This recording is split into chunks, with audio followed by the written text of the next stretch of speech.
Assalamualaikum and welcome to Aisha Smart Zone. In this video, we will discuss everything related to my project. I will walk you through all activities and explain how you can complete these four assignments easily and effectively. सबसे पहले आप अपना CS619 final year project जब select कर लेते हैं तो यहाँ पर आपके पास असाइनमेंट्स के अंदर ग्रुप आईडी शो हो रही होती है। ये आपकी ग्रुप आईडी है, ठीक है। देन आपके पास आपके प्रोजेक्ट का नेम शो होगा एंड देन जो भी डिस्कशन प्रोजेक्ट की डिस्कशन यहाँ पर ये सारी आप यहाँ पर इसको क्लिक करके डाउनलोड कर सकते हैं। देन आपके सुपरवाइजर का नेम यहाँ पर शो होगा, ठीक है। मेरे सुपरवाइजर रेहान अहमद थे, इनको मोस्ट स्ट्रिक्ट सुपरवाइजर कहा जाता है, लेकिन ये बहुत ही अच्छे सुपरवाइजर थे और मेरा इनके साथ बहुत अच्छा एक्सपीरियंस रहा है। ये 4 असाइनमेंट्स होती हैं आपके पास, जिसमें SRS, design document, prototype phase and final deliverable, ये 4 असाइनमेंट्स आपको सबमिट करनी होती हैं आपके एलएमएस के ऊपर।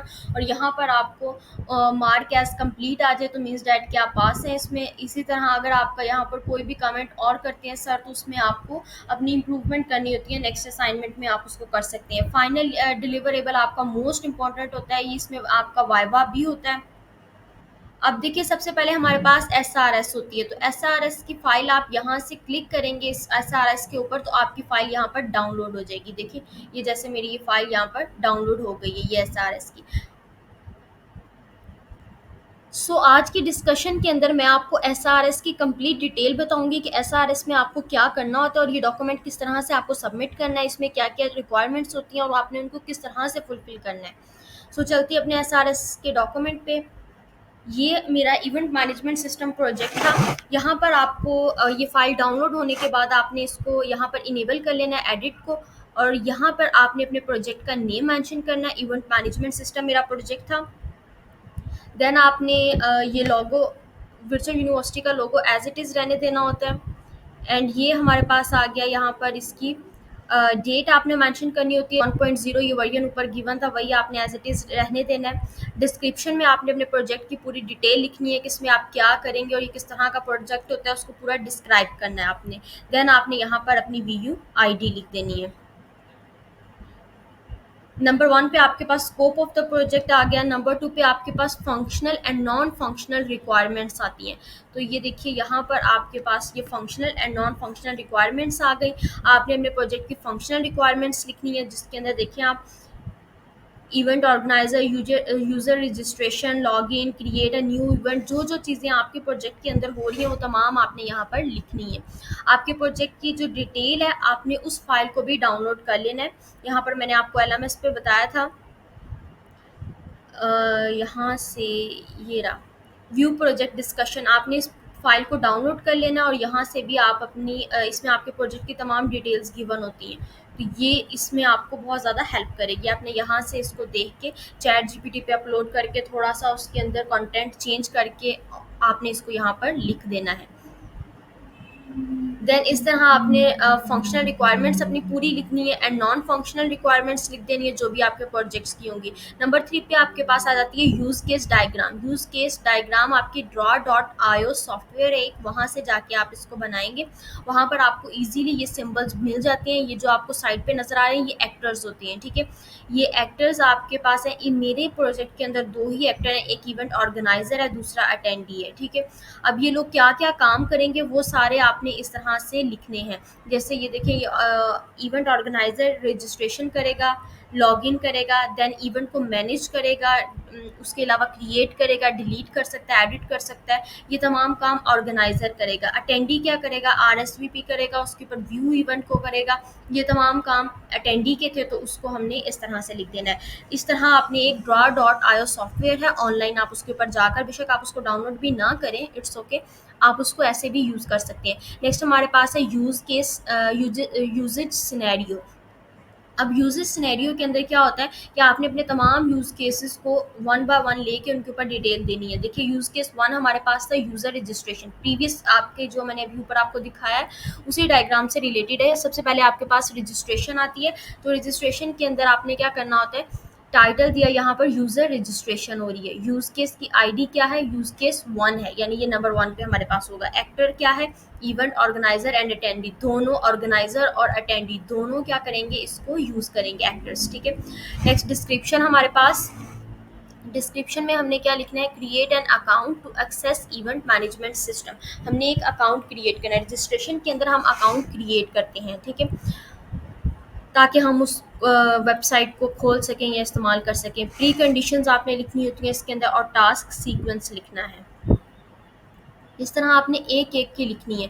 नेक्स्ट हमारे पास लॉगिन होता है। लॉगिन में क्या डिस्क्राइब करना है कि लॉगिन क्या करता है, प्री कंडीशंस इसकी क्या होंगी, टास्क सीक्वेंस क्या होगा, पोस्ट कंडीशंस क्या होंगी, और क्रिएटेड हिस्ट्री, जब आपने इसको क्रिएट किया होगा वो डेट आपने मेंशन कर देनी है। इस तरह से आपने अपने तमाम, जो हमने ऊपर डायग्राम मैंने आपको दिखाई है, उस डायग्राम के अंदर जितने यूज़ केसेस थे सबको आपने इस तरह से डिटेल में लिख देना है। ये आपके पास यूजेज सिनेरियो होता है, ठीक। यहाँ पर आपके पास नेक्स्ट आ गया एडॉप्टेड मैथडोलॉजी। अब एडॉप्टेड मैथडोलॉजी क्या है, सॉफ्टवेयर डेवलपमेंट मैथडोलॉजी होती है। इसमें वाटरफॉल मॉडल और स्पिरिचुअल मॉडल होता है।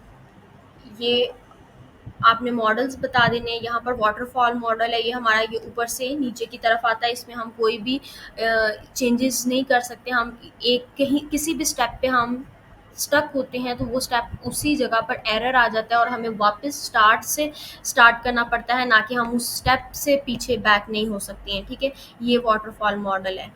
रिक्वायरमेंट्स इसकी लिखनी है।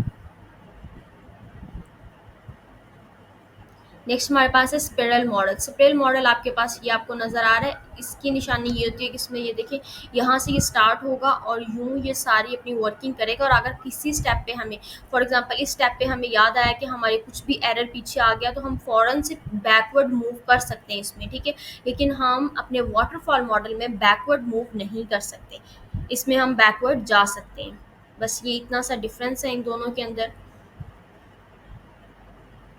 ये वीयू प्रोसेस मॉडल है। अब वीयू प्रोसेस मॉडल क्या है, वीयू प्रोसेस मॉडल वो है जिसके अंदर वाटरफॉल और सेपरेट मॉडल दोनों एग्जिस्ट करते हैं, यानी कि दोनों को हमने इसमें ऐड करके ये वीयू प्रोसेस मॉडल बना दिया है। अब ये सिर्फ वीयू के अंदर ही एग्जिस्ट करता है, इससे बाहर ये नहीं एग्जिस्ट करेगा।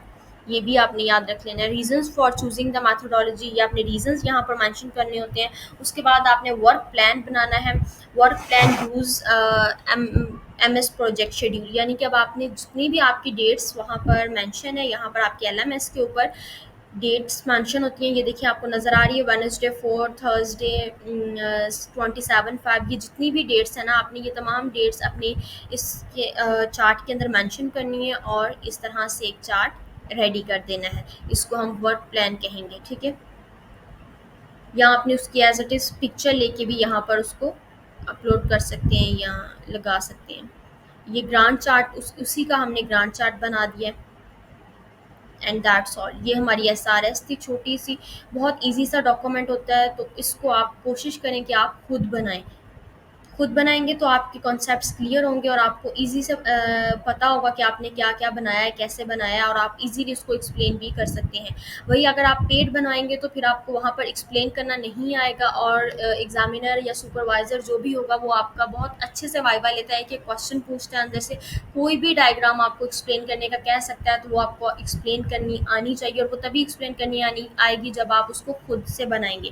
तो आपने इस तरह से इन तमाम चीज़ों को करना है। थोड़ा सा टाइम टेकिंग है, रिसर्च वर्क है। इसके अंदर आपको ChatGPT बहुत ज़्यादा हेल्प करेगी, यूट्यूब चैनल बहुत ज़्यादा हेल्प करेंगे। आपने उनसे देख के अपने प्रोजेक्ट को बहुत अच्छे से रेडी कर लेना है। तो SRS तो बहुत ही ईजी स्टेप है, आपका स्टेप नंबर 1 है। इसके बाद नेक्स्ट स्टेप आपका डिज़ाइन फेज़ है, वो मैं नेक्स्ट वीडियो के अंदर इंशाल्लाह आपके साथ डिस्कस करूँगी।